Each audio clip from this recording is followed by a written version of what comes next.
वैसे जरूरी नहीं है, लेकिन वीडियो को लाइक या डिसलाइक कर दिया करें। मूवी के स्टार्ट में हम एक लड़की सियोबान को देखते हैं जो कि बायोलॉजी की स्टूडेंट थी और वो डीप सी के एनवायरनमेंट और क्रिएचर्स के बारे में रिसर्च कर रही थी। नेक्स्ट डे ऑफिस की पार्टी होती है जिसमें उसका बिल्कुल भी इंटरेस्ट नहीं था, लेकिन वो अपने काम को लेकर इतना सीरियस होती है कि रिसर्च के लिए वो एक हफ्ते का फिशिंग ट्रैवल अरेंज करती है। और यहाँ पर उसके साथ टीम में 6 लोग होते हैं, जिनमें एक था शिप का कैप्टन, उसकी वाइफ फ्रेया, एक शिप इंजीनियर ओमिड और बाकियों के बारे में हम आगे जानेंगे। अब ये लोग अपने सफर पर चलने के लिए तैयारियां करते हैं। फिर हम ओमिड और दूसरे शिप इंजीनियर को देखते हैं जो शिप का इंजन चेक कर रहे थे। इतनी ही देर में वहाँ पर शिप का कैप्टन भी आ जाता है, तो वो दोनों उसे पिछली पेमेंट क्लियर करने का कहते हैं। तब यहाँ पर वो कैप्टन उन्हें पैसे देने का वादा करता है और यहाँ पर हम ये जान पाते हैं कि कैप्टन को पैसों की बहुत जरूरत है, लेकिन उसके पास पैसे है नहीं। एनीवे, वो लोग अपने सफर के लिए निकल जाते हैं। अब यहाँ पर इतने सारे लोगों के लिए सिर्फ 4 ही बेड्स थे। तब सियोबान का फ्रेंड बताता है कि 3-3 के ग्रुप्स में ये लोग शिफ्ट्स में सोने वाले हैं। हर एक पर्सन को सिर्फ 2 घंटे ही सोने के लिए मिलेंगे। तब ये बात सुनकर सियोबान काफी परेशान हो जाती है, क्योंकि इतनी कम नींद की वजह से तो सब लोग बीमार पड़ सकते हैं, लेकिन उनके पास और कोई रास्ता था ही नहीं। इसके बाद हम कैप्टन और उसकी वाइफ फ्रेया को देखते हैं जो कि अपनी ट्रिप की अगली प्लानिंग कर रहे थे और उन्हें पता चलता है कि उनकी शिप किसी एक्सक्लूसिव जोन से गुजरने वाली है जहाँ पर जाना सबके लिए मना है, लेकिन अपने प्रॉफिट के लिए वो ये बात सबसे छुपा कर रखते हैं। फिर डिनर के बाद सियोबान सोने के लिए चली जाती है, लेकिन अब क्योंकि उसे नींद नहीं आ रही थी इसीलिए वो टॉप पर चली जाती है जहाँ पर उसे फ्रेया मिलती है और फिर वो समंदर की लहरों को देखकर समंदर की गहराई की एक बात बताती है। वो बताती है कि एक दिन ऐसी एक शिप में एक लड़की और उसका साथी था और फिर उस लड़की के साथी की समंदर में मौत हो गई, जिसकी वजह से वो लड़की काफी दुखी हो गई और इसके बाद उस लड़की ने खुद को समंदर के हवाले कर दिया और इसी तरह वो हमेशा के लिए समंदर में जिंदा रहती है। असल में समंदर का ये चमकता हुआ पानी उस लड़की के बाल हैं। अब इस तरह से उन लोगों की पहली रात गुजर जाती है। नेक्स्ट मॉर्निंग हम दिखते हैं कि लोगों को अपनी शिप के पास कुछ वेल दिखती हैं, जिन्हें देखकर सियोबान काफी हैरान होती है, क्योंकि वेल तो अकेली रहना पसंद करती हैं, ना कि शिप के आसपास जहाँ पर शोर होता है। तभी उन्हें पता चलता है कि 1 माइल की दूरी पर उन्हें बहुत सारी वेल मिली है। तभी अचानक से उनकी बोट किसी चीज में फंस जाती है। तब ओमिड जल्दी से इंजन रूम में जाकर चेक करने लगता है और उसे वहाँ पर ब्लू ग्रीन स्लाइमी मटेरियल मिलता है। तब सियोबान वहाँ पर आकर उसका सैंपल ले लेती है। इसके बाद फ्रेया मैप चेक करने के लिए जाती है, तो उससे पता चलता है कि वो लोग एक्सक्लूसिव जोन में आ चुके हैं जहाँ पर सभी का जाना मना है वहाँ पर, और यही वजह थी कि उन्हें यहाँ पर वेल भी दिखाई दी गई थी। अब कैप्टन सियोबान को पानी में जाकर चेक करने के लिए कहता है, क्योंकि सिर्फ उसी के पास डाइविंग सूट होता है ताकि वो चेक कर सके कि शिप किस चीज में फंसी है। अब सियोबान अपना सूट पहनकर पानी में चेक करने के लिए जाती है। तब उसे वहाँ पर काफी बड़े टेंटिकल्स ग्लो करते हुए दिखाई देते हैं, जिसमें से एक टेंटिकल देखते ही देखते उस पर अटैक कर देता है, लेकिन वो जल्दी से बचकर शिप में वापस आ जाती है और वो बताती है कि मैंने समंदर में ग्लोइंग क्रिएचर देखा है और उसके बहुत सारे काफी बड़े बड़े टेंटिकल्स भी हैं और वो शिप की स्किन पर चिपका हुआ है। तब ये सुनकर वो कैप्टन उस क्रिएचर को जायंट ऑक्टोपस का स्पीशी कहता है और उसे पकड़ने का प्लान करता है। वो एक बहुत ही बड़ी नेट को पानी में डालता है, लेकिन वो क्रिएचर ऊपर नहीं आ पाता क्योंकि वो बहुत ही भारी था। तभी सियोबान के फ्रेंड का हाथ अचानक से रस्सी खींचने वाली मशीन में फंस जाता है, जिसकी वजह से उसका हाथ बुरी तरह से कट जाता है और तभी सियोबान को उसके खून के पास वही स्लाइमी मटेरियल मिलता है। अभी लोग इस एक्सक्लूसिव जोन में बुरी तरह से फंस चुके थे।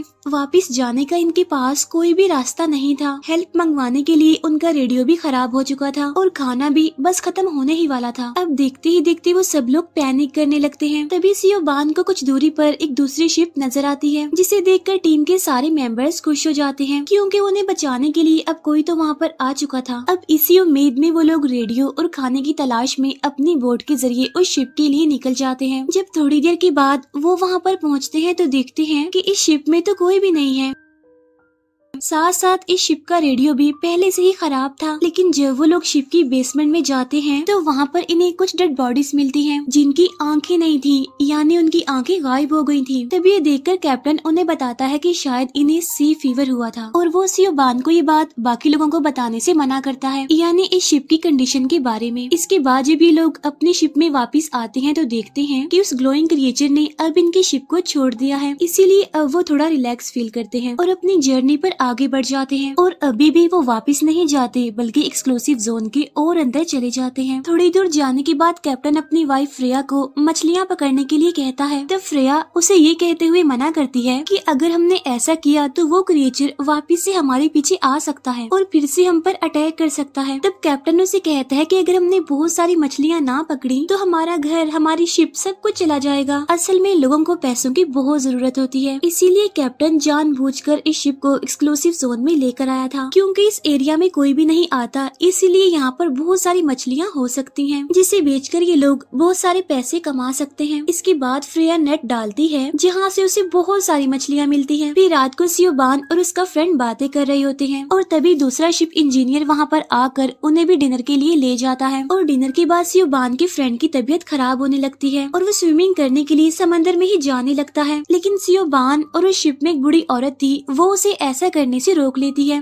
तब सियोबान अपने फ्रेंड को उसका हाथ चेक करने की रिक्वेस्ट करती है, जिस पर वो साफ इनकार कर देता है। लेकिन तभी अचानक से उसकी आंखों में दर्द होने लगता है। तब सियोबान उसकी आंखों में अजीब सा नोटिस करती है, लेकिन जब कैप्टन उसकी आंखें चेक करता है तो उसे उसकी आंखों में कुछ भी दिखाई नहीं देता, इसीलिए वो लोग इसे उसका वहम कहकर इग्नोर कर देते हैं। इसके बाद शिप इंजीनियर शावर लेने के लिए वॉशरूम में चला जाता है। उधर सियोबान का फ्रेंड अपनी आंखों की वजह से काफी परेशान होता है, इसीलिए वो उन्हें धोने जाता है और तभी अचानक से उसे सब कुछ धुंधला नजर आने लगता है और देखते ही देखते उसकी पूरी आंखें बुरी तरह से ब्लास्ट कर जाती हैं, जिसकी वजह से उसकी वहीं पर ही मौत हो जाती है। तभी ये देखकर सारे लोग डर जाते हैं और पैनिक करने लगते हैं। तभी सियोबान उन्हें बताती है कि जो स्लाइमी मटेरियल है वो असल में एक पैरासाइट है जो कि शिप के पानी में ही घुस गया है। और तभी उन्हें याद आता है कि शिप इंजीनियर अभी तक शावर ही ले रहा है, इसीलिए ये लोग उसे रोकने जाते हैं, लेकिन वो इनकी बात को मजाक समझकर इग्नोर कर देता है। और फिर देखते ही देखते शावर में पानी आना बंद हो जाता है और तभी शावर में से वही स्लाइमी मटेरियल यानी पैरासाइट निकलकर उस पर अटैक कर देता है, जिसकी वजह से वो शिप इंजीनियर काफी इंजर्ड हो जाता है। तब सियोबान अपने टीम मेंबर्स को दूसरी शिप की रियलिटी और उसकी कंडीशन बता देती है। इसके बाद कैप्टन सियोबान और ओमिड को हर 2 घंटे के बाद पानी चेक करने के लिए कहता है। इसके बाद ओमिड और सियोबान वाटर फिल्टर चेक करते हैं। तब उन्हें पता चलता है कि उन पैरासाइट ने सारे फिल्टर्स को खराब कर दिया है। और फिर देखते ही देखते अगली सुबह भी आ जाती है। तब वो लोग सियोबान के फ्रेंड का फ्यूनरल करते हैं। इसके बाद सियोबान उसी पैरासाइट को दोबारा से शिप पर देखती है, इसीलिए वो उसका सैंपल लेकर माइक्रोस्कोप से चेक करने के लिए जाती है। तब उसे पता चलता है कि असल में स्लाइमी मटेरियल किसी वेल का बैक्टीरिया है, जिसमें अब एग्स बनना शुरू हो गए हैं। तब इस बात की वजह से सियोबान काफी परेशान हो जाती है। तब सियोबान और ओमिड उन एग्स को यूवी लाइट से खत्म करने की कोशिश करते हैं, लेकिन वो इसमें नाकामयाब रहते हैं। लेकिन तभी सियोबान को एक आइडिया आता है। वो कहती है कि अगर उन्होंने शिप के पास करंट छोड़ दिया तो वो पैरासाइट मर जाएगा, लेकिन फ्रेया उसे ऐसा करने से साफ मना कर देती है, क्योंकि ये शिप उसकी थी और ऐसा करने से काफी नुकसान होगा और इंजन भी खराब हो जाएगा। लेकिन अब क्योंकि उनके पास और कोई रास्ता तो था नहीं, इसीलिए फ्रेया मान जाती है।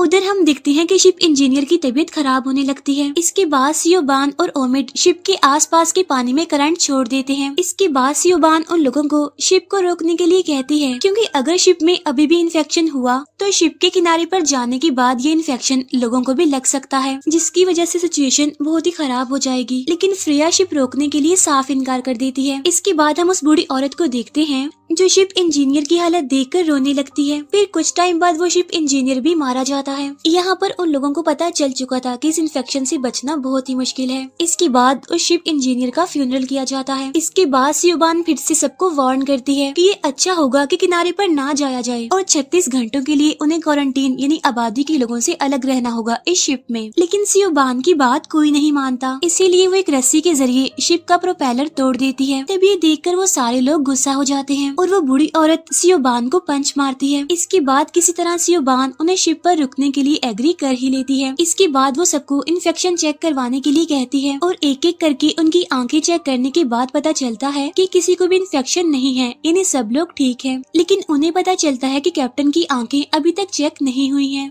इसीलिए उसकी वाइफ फ्रेया ही उसकी आंखें चेक करती है। तब वो मना करने लगता है, लेकिन फिर भी उसकी वाइफ फ्रेया उसकी आंखें चेक करती है तो वो ये देखकर हैरान रह जाती है कि असल में कैप्टन भी इन्फेक्टेड है, इसीलिए वो काफी डर जाते हैं। इसके बाद कैप्टन सभी को एक्सक्लूसिव जोन की रियलिटी बता देता है कि अभी तक हम उसी जोन में ही हैं और ये बात मैंने तुम सबसे छुपाई थी क्योंकि मुझे मछलियाँ पकड़कर पैसे कमाने थे। तो वो बूढ़ी औरत और ओमिड इस बात की वजह से काफी गुस्सा होने लगते हैं। इसके बाद वो सभी लोग टॉप पर जाने लगते हैं, लेकिन तभी अचानक से वो बूढ़ी औरत सीढ़ियों पर सियोबान को पकड़कर उसे मारने की कोशिश करती है। तब सियोबान समझ जाती है कि ये बूढ़ी औरत भी अब इन्फेक्टेड हो चुकी है, इसीलिए वो उस बूढ़ी औरत को सीढ़ियों से गिरा देती है। तब ऊंचाई से गिरने की वजह से वो बूढ़ी औरत फौरन ही मर जाती है। उधर फ्रेया और कैप्टन अपना आखिरी टाइम एक दूसरे के साथ गुजार रहे थे। इसके बाद उस कैप्टन की भी मौत हो जाती है। अब फ्रेया अकेली ही बोट लेकर जाने का फैसला करती है। तब ओमिड उसे कहता है कि 36 घंटों तक वो अकेली बोट में नहीं रह सकती क्योंकि उसके लिए ये काफी खतरनाक होगा, लेकिन फ्रेया उसकी एक नहीं सुनती और निकल जाती है अकेली ही। अब शिप में सिर्फ सियोबान और ओमिड ही रह गए थे और अब वो लोग पैरासाइट को मारने की प्लानिंग करते हैं। वो शिप के वाटर टैंक के पास जाते हैं और उसे आग से गर्म करने की कोशिश करते हैं ताकि वो पैरासाइट को स्लो करके उन्हें मार सकें। और जैसे ही वो टैंक खोलते हैं तो देखते हैं कि वेल की वो छोटे छोटे एग्स अब बहुत बड़े बड़े क्रिएचर्स बन गए हैं जो ओमिड पर अटैक करने की कोशिश करते हैं, लेकिन अचानक से वो समंदर में चले जाते हैं। लेकिन सोचने वाली बात तो ये थी कि टैंक से समंदर में जाने का कोई भी रास्ता नहीं था, जिससे अब ये दोनों भी समझ जाते हैं कि असल में इन पैरासाइट ने शिप के नीचे वाला हिस्सा खा लिया है, इसीलिए तो वो सीधा समंदर में चले गए और शिप अब बहुत जल्द डूबने वाली थी। अब रात में वो लोग शिप को आग लगाकर सिग्नल देने की कोशिश करते हैं। इसके बाद वो रेस्क्यू सूट पहनकर छोटी सी लाइफ बोट में बैठकर समंदर में चले जाते हैं।